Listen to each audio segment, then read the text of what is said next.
তত্ত্বাবধায়ক সরকার ব্যবস্থা বাতিলের রায় রিভিউ চেয়ে রাজনৈতিক দল ও ৬ ব্যক্তির করা ৪টি আবেদনের ফের শুনানি আজ।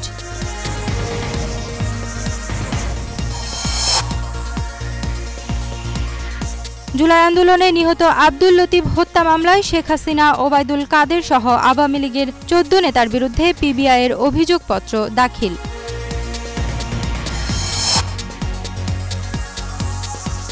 রাজধানীর বাসগুলোর একক ব্যবস্থায় চলবে বলে জানিয়েছে অন্তর্বর্তী সরকার। মঙ্গলবার রাতে প্রধান উপদেষ্টার ভেরিফাইড ফেসবুকে এ নিয়ে বিবৃতি প্রকাশ।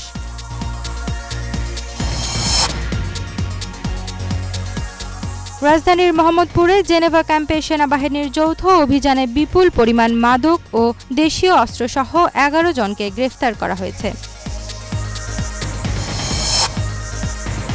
ডাকসু নির্বাচনে ভিপি প্রার্থী জালাল আহমেদ ওরফে জালাময়ী জালাল তার রুমমেট মোহাম্মদ রবিউল হককে ছুরিকাঘাত করেছেন। পরে বিশ্ববিদ্যালয় প্রশাসন তাকে পুলিশে দেয়। ৩ দফা দাবিতে আজ লং মার্চ টু ঢাকা কর্মসূচি পালন করবে বাংলাদেশ প্রকৌশল বিশ্ববিদ্যালয়ের শিক্ষার্থীরা। বুধবার সকাল ১০টায় শাহবাগে এ কর্মসূচি পালন করা হবে।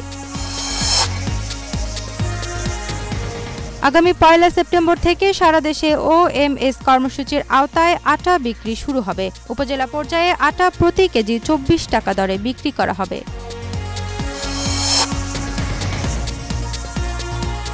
মিয়ানমারের রাখাইন রাজ্যে রোহিঙ্গা নাগরিকদের ওপর সংঘটিত নৃশংসতার ৮ম বার্ষিকীতে ইসলামিক সহযোগিতা সংস্থা OICর সংহতি প্রকাশ।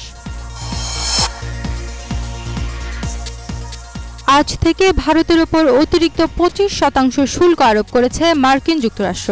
এতে ভারতের ওপর যুক্তরাষ্ট্রের শুল্কের হার দাঁড়াবে ৫০%। ২০২৬ বিশ্বকাপের প্রস্তুতির অংশ হিসেবে আগামী অক্টোবর মাসে এশিয়া সফর করবে ব্রাজিল। দক্ষিণ কোরিয়া এবং জাপানের সঙ্গে ২টি প্রীতি ম্যাচ খেলবে তারা।